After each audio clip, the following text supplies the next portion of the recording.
Hello everyone, I welcome you all to this channel and I will be teaching you mathematics. So mathematics में पहले हम start करेंगे number system से.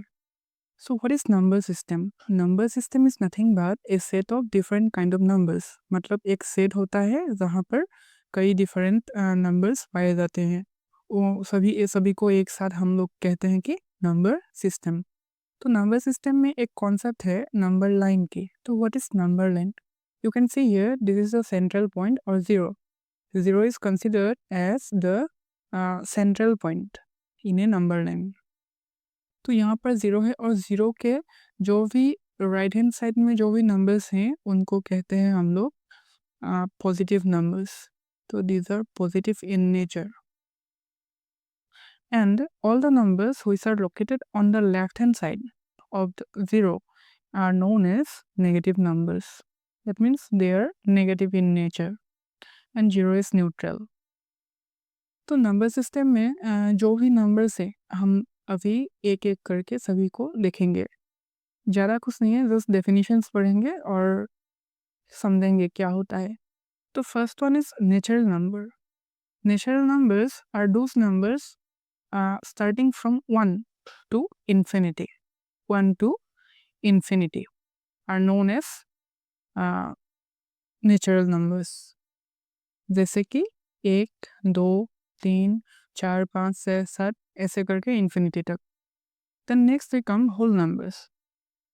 Whole numbers all the counting numbers along with 1 is called whole numbers. मतलब 1, 2, 3 ये सभी तो होंगे ही और साथ में क्या होगा, एक ज़ीरो भी होगा. तो अगर काउंटिंग हम ज़ीरो से स्टार्ट करते हैं तो क्या कहेंगे, होल नंबर्स कहेंगे.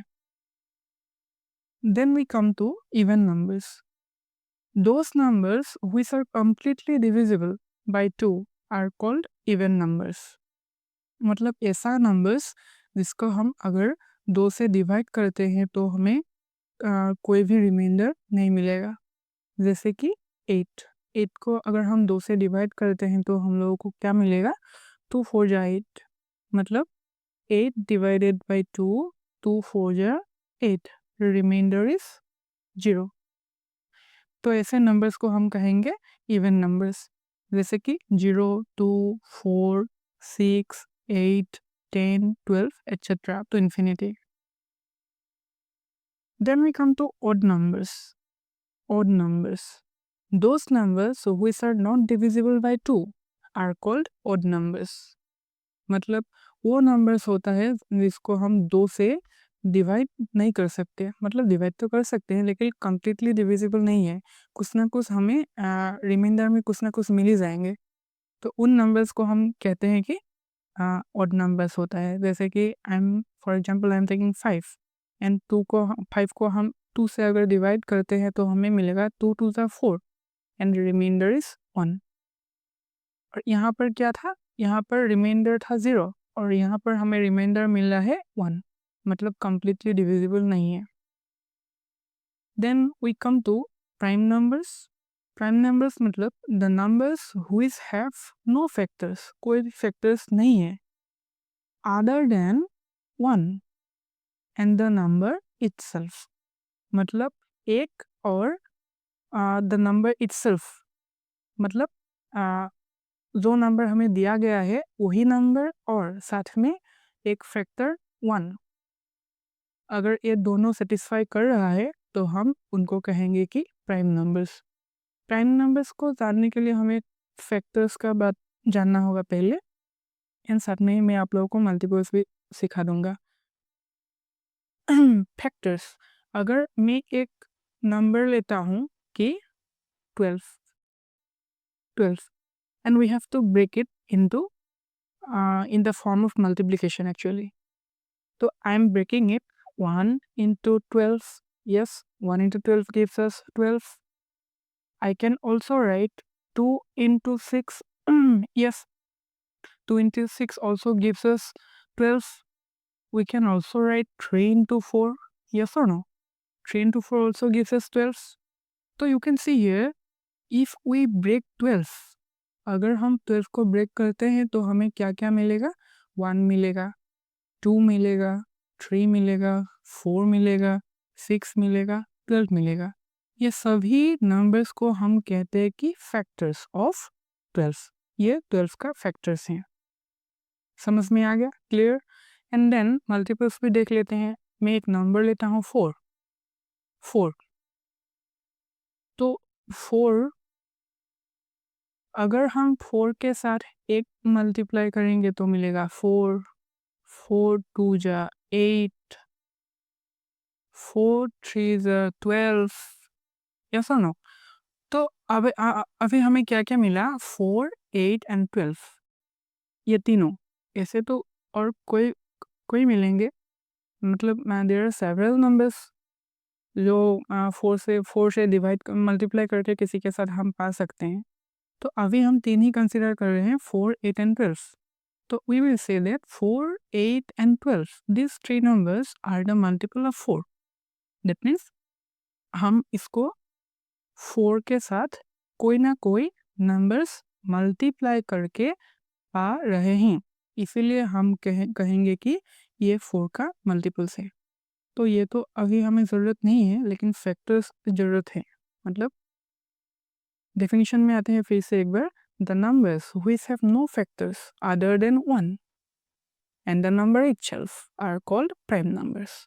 अभी फैक्टर्स तो हमने जान लिया, अभी देखते हैं एग्जांपल्स देखते हैं कुछ।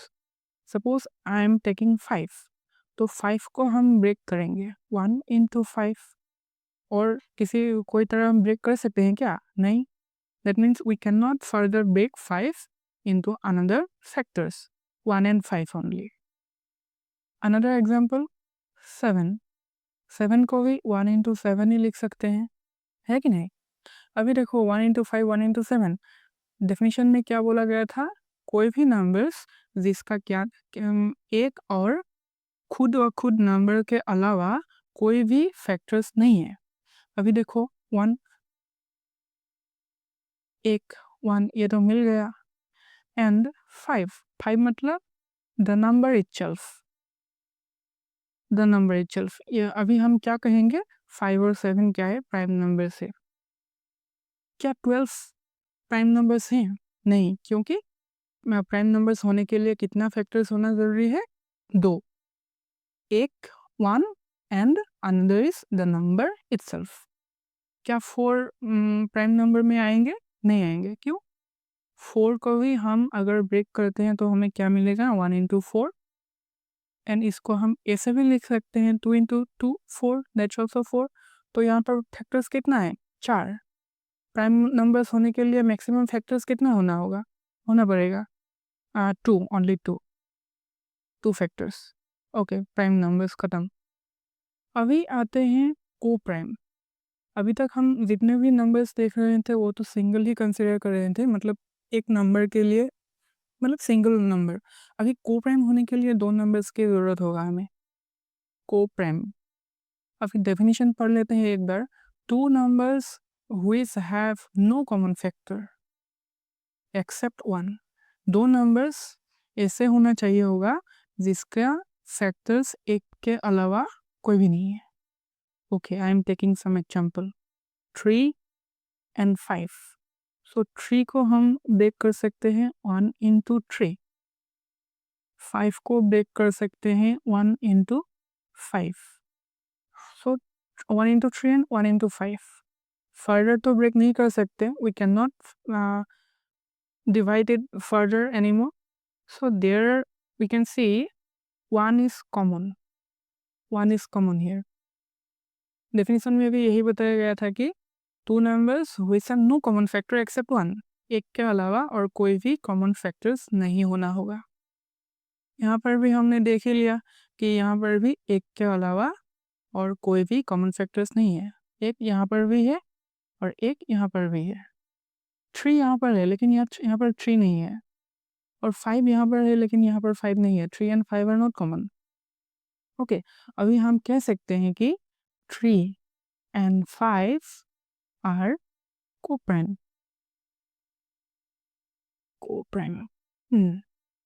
ओके, इंटीजर्स बहुत ही सिंपल है। The whole numbers and the negative numbers together are known as integers. Whole numbers मतलब 0 से लेके इन्फिनिटी तक, और नेगेटिव नंबर्स मतलब -1 to up to infinity. Or we can say, simply we can say all the negative numbers and all the positive numbers, all the negative numbers and all the positive numbers along with 0. 0 को साथ में लेके positive numbers and negative numbers सभी को हम एक साथ कह सकते हैं कि ये इंटीजर्स हैं, integers. Okay, now we come to the most confusing term rational numbers. किताबों में भी इतना कंसेप्ट क्लियर करके नहीं बताया गया है. मैं आप लोगों को बता देता हूँ कि the numbers which can be expressed in the form of p by q where q is not equal to 0. That means हम किसी भी नंबर्स को अगर p by q की फॉर्मेट में लिख सकते हैं जहाँ q क्या नहीं होगा, 0 नहीं होगा. कंडीशन क्या है, q 0 नहीं हो सकता. ऐसे नंबर्स को हम क्या कहेंगे, रेशनल नंबर्स. जैसे कि फॉर एग्जांपल 2/5, यहाँ पर ये p है और ये q है, p by q. और एग्जांपल देखते हैं 3/2, this is also rational numbers. लेकिन रेशनल नंबर्स होने के लिए अगर हम इसके थोड़ा और डेप्थ में चला जाएं तो हम लोगों को 2 क्राइटेरिया और भी मिलेगा. रेशनल होने के लिए कंडीशंस सेटिस्फाई करना होगा. अभी देख लेते हैं कुछ एग्जांपल्स लेके. Okay, I am taking example 10/8. ये एक फ्रैक्शन ले लिया, p by q में ही है. 10 is p and q is q. Okay, another example, 15/6. Okay, and I'm taking one more example, 10/3. Okay, अभी हम इन तीनों को डिवाइड करके देखते हैं. 10 को हम 8 से डिवाइड करेंगे तो हमें मिलेगा 8 1 जा 8, 10 - 8 दैट इज 2. ओके, डेसिमल आ जाएगा, यहाँ पर 0 आ जाएगा. 8 2 जा 16, 4 डेसिमल लगाया हुआ है, यहाँ पर 0 आएगा. 8 5 जा 40, रिमाइंडर 0, खत्म. 15 को अगर हम डिवाइड करके देखते हैं, 6 2 जा 12, 3 रिमाइंडर, डेसिमल लगा दिया, 0 आ गया. 6 5 जा 30, खत्म, 0.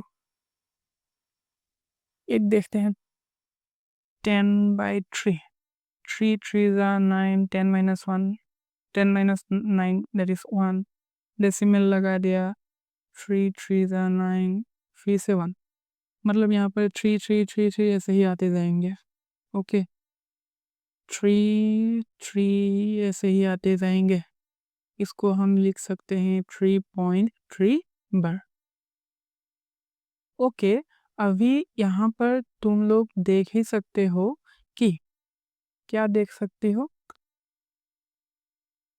क्या देख सकते हो. Actually Hindi is not my first language, so I am sometimes problem हो जाता है. 10/8, तो यहाँ पर देखा तुमने रिमाइंडर में 0 आ गया, रिमाइंडर में 0 आ गया, और यहाँ पर भी रिमाइंडर में 0 आ गया.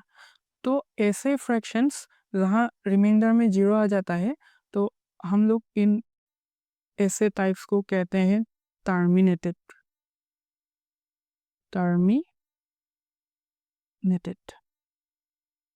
टर्मिनेटेड.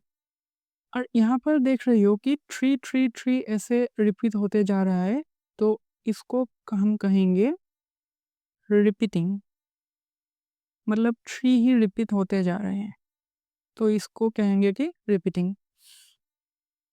हमने लिखा था इसको p by q में ही, लेकिन p by q में लिखने से भी 2 टाइप्स आ जाते हैं कि एक हो सकता है ये टर्मिनेटेड होगा और हो सकता है ये रिपीटिंग होगा. और जो भी रिपीटिंग है वो कभी कभार नॉन टर्मिनेटिंग भी होता है. ये तो ख़त्म होने वाला तो नहीं है ना, एक एक निकलते आते ही जाएंगे, आते ही रहेंगे, है कि नहीं. तो हम अभी यहाँ पर कंक्लूड कर सकते हैं कि जो भी नंबर्स टर्मिनेटेड हैं, टर्मिनेटेड होना चाहिए और रिपीटिंग भी होना चाहिए, दोनों में से कोई एक सेटिस्फाई करेगा ही करेगा। अगर अगर इसकी नेक्स्ट पैटर्न में आते हैं, नेक्स्ट टाइप में आते हैं इरेशनल। अभी हमने देख लिया कि टर्मिनेटेड भी होता है, रिपीटिंग भी होता है। अगर कोई फ्रैक्शन क्या होता है, यहाँ पर डेफिनेशन पढ़ लेते हैं एक बार। The numbers which are not rational are called irrational numbers. वाह क्या डेफिनेशन है, which are not rational are irrational. मतलब इसका कहने का मतलब है हम इन नंबर्स को पी वाई क्यू की फॉर्मेट में नहीं लिख सकते, नहीं लिख सकते हैं। ऐसे नंबर्स को हम कहेंगे इरेशनल। मतलब नहीं लिख सकते मतलब क्या होगा, ये नॉन रिपीटिंग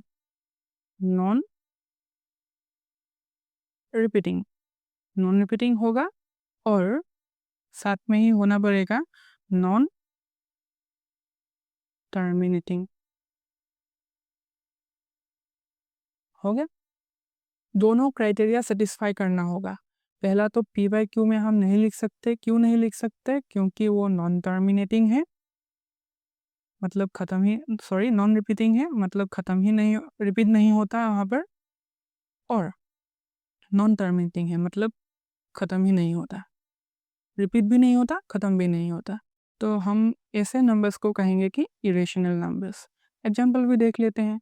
एग्जाम्पल √2, √3। √2 का वैल्यू कितना है? आप लोगों में से कई लोगों को याद होगा, मैं लिख देता हूँ फिर भी। 1.4142135 ऐसे ही जाते हैं जहाँ पर रिपीट नहीं होता। √3 का भी लिख लेता हूँ 1.73205। यहाँ पर क्या आप लोगों को रिपीटिंग डिजिट्स दिखाई दे रहा है? नहीं दिखाई दे रहा है, कोई भी डिजिट रिपीट नहीं हो रहा था, लेकिन यहाँ पर हो रहा था। यहाँ पर हो रहा था 3.3333 ऐसा रिपीट हो रहा था, लेकिन यहाँ पर कोई भी रिपीटिंग डिजिट्स नज़र नहीं आ रहा है। √3 में आते हैं 1.73205, ख़त्म नहीं हुआ है, और कुछ है मुझको अभी याद नहीं है। क्या इसमें रिपीटिंग डिजिट्स दिखाई दे रहा है? नहीं दे रहा है। क्या ये टर्मिनेट हो रहा है? नहीं हो रहा है, ख़त्म भी नहीं हो रहा है, रिपीट भी नहीं हो रहा है। तो ऐसे नंबर्स को हम कहेंगे कि इरेशनल नंबर्स। मतलब पी बाई क्यू फॉर्मेट में लिख भी नहीं सकते, और ये नंबर्स का अदर क्राइटेरिया क्या है? Non repeating and non terminating. और रेशनल होने के लिए हमें पी बाई क्यू की फॉर्मेट में लिखना होगा, और साथ में ही वो नंबर्स क्या क्या हो सकते हैं? टर्मिनेटेड भी हो सकते हैं, मतलब ख़त्म भी हो सकते हैं, और रिपीटिंग भी हो सकता है, रिपीट भी होते होते जा सकते हैं। और यहाँ पर रिपीट हो रहा है मतलब क्या? मतलब नॉन टर्मिनेटेड, ख़त्म नहीं हो रहा है, रिपीट हो रहा है ना, non terminated. Okay, these are the criteria for being rational and irrational. Okay, now a question may come into your mind, that is pi rational or irrational? मतलब पाई क्या है? रेशनल है या इरेशनल है? तो तुम लोगों में से कई लोग खटाक से बोल देंगे कि ये रेशनल है। क्यों? क्योंकि पाई को हम लिख सकते हैं क्या? 22/7। 22/7 को लिख सकते हैं, यहाँ पे p है ये, यहाँ पर q है ये, तो ये हो गया ना रेशनल। माय डियर फ्रेंड्स, ये गलत है। मतलब क्या है, मैंने तुम लोगों का यहाँ पर ध्यान दिया होगा, मैंने यहाँ इक्वल साइन नहीं यूज़ किया है, इक्विवेलेंट यूज़ किया है। तो पाई का ओरिजिनल वैल्यू होता है 3.14159269265 ऐसे ही होता है, इन्फिनिटी तक जाता है। तो पाई का जो ओरिजिनल वैल्यू है 3.14159265359 ऐसे करके जाता है, which is not equal to 22/7। तो मैं आप लोगों का ये कन्फ्यूजन दूर कर देता हूँ कि 22/7 is used for making the calculation easier, मतलब जहाँ पर भी यहाँ ये 3.1415 ये यूज़ करके अगर हम कोई कैलकुलेशंस करें तो इजी होगा क्या? नहीं होगा। इसीलिए इस कैलकुलेशंस को थोड़ा इजी करने के लिए हम 22/7 और 3.14 को यूज़ करते हैं। लेकिन 22/7 अगर 22 को हम 7 से डिवाइड करेंगे, जो भी नंबर्स मिलेगा ये पाई का ओरिजिनल वैल्यू से मैच नहीं होगा। It is just equivalent. फिर देखते हैं करके 22/7, 7 3 ज़ा 21, 1 डेसिमल लगाया, 0 आ गया, 7 1 ज़ा 7, 10 - 7 3 डेसिमल है, 0, 7 4 ज़ा 28, 2 20 हो गया, 7 2 ज़ा 14 6 हो गया, 60 हो जाएगा, डेसिमल लगाया हुआ है, 7 8 ज़ा 56, 40 हो जाएगा यहाँ पर, तो 7 5 ज़ा 35, 5 आ गया, 50 हो गया ये, 7 7 ज़ा 49, रिमाइंडर 1। यहाँ पर भी हमें रिमाइंडर मिला था 1। इस स्टेप में हमें डेसिमल लगाकर यहाँ पर 10 कर दिया था 1, और यहाँ पर भी 1। इसका मतलब क्या है? मतलब जो भी यहाँ पर नंबर्स मिला है डेसिमल्स के बाद ये रिपीट होगा। 1 मिल गया ना हमें, तो इसका मतलब क्या है?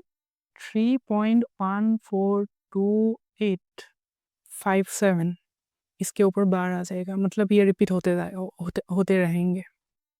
Okay, so now you can conclude that pi is a, यहाँ पर देख लो एक बार देख लो, क्या यहाँ पर कोई रिपीटिंग डिजिट्स दिखाई दे रहा है? रिपीटिंग? नो। क्या यहाँ पर टर्मिनेट हुआ दिखाई दे रहा है? टर्मिनेटेड है क्या? मतलब ये ख़त्म हो रहा है क्या? नहीं। तो क्या है? पाई इज इरेशनल, क्योंकि हम इसको PYQ की फॉर्मेट में नहीं लिख सकते, और ये रिपीटिंग डिजिट्स भी नहीं है, मतलब नॉन रिपीटिंग है और नॉन टर्मिनेटेड है। नॉन रिपीटिंग, नॉन टर्मिनेटेड, इसीलिए पाई एक इरेशनल नंबर है।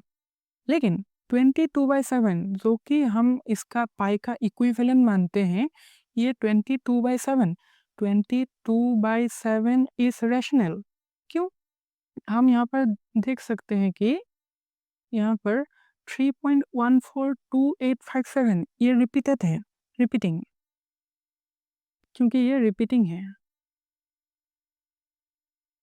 रिपीटिंग है और नॉन टर्मिनेटेड भी है, और रिपीटिंग भी है, इसीलिए हम कह सकते हैं कि ये 22/7 रैशनल नंबर है। और हमें दिखाई भी दे रहा है कि 22/7 here, this is P and this is Q, this is P and this is Q, so 22/7 is rational. Okay, now we come to real numbers. Real numbers concept बड़ा ही सिंपल है। जो भी रैशनल नंबर्स हैं, हमें जो भी मिला, rational plus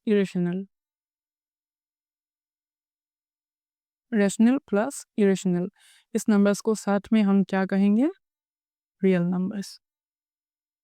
okay, that's all from our side. Thank you.